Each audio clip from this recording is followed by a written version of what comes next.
pas projet. Je voudrais juste rappeler que ce point de presse est le début et le prélude à une mobilisation citoyenne, une très large mobilisation citoyenne contre la forfaiture qui a été perpétrée par les autorités de ce pays.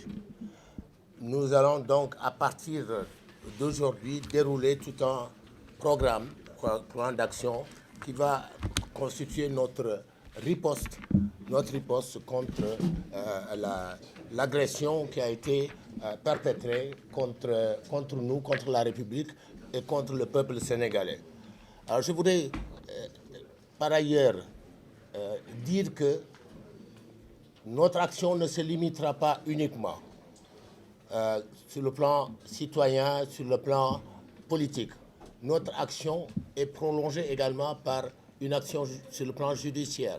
Des recours sont déjà intentés, ont été déjà introduits contre le décret et contre la loi. Et je sais que cette fois-ci, le Conseil ne pourra pas se déclarer incompétent. Il ne se déclarera pas incompétent parce qu'on a touché un domaine qui entre dans son domaine de compétence. C'est une question qui entre dans son domaine de compétence. Dans une décision de 2006, le Conseil a réaffirmé qu'il ne contrôlait pas la constitutionnalité de lois constitutionnelles, sauf dans deux cas.